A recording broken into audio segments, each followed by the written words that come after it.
Welcome! In front of me I have Suunto Race S and I'm gonna show you how to change the language on this watch.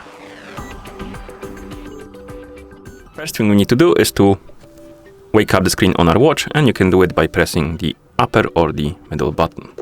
Once you wake up the screen, press and hold the middle button to open the settings.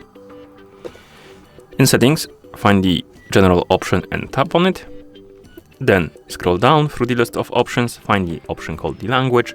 And once you find it, tap on it, then tap on language again. And now you should see the list of languages on the screen.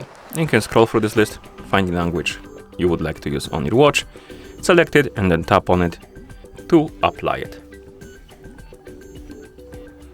As you can see, the language changed, and that's how you change the language on this watch. Thank you for watching.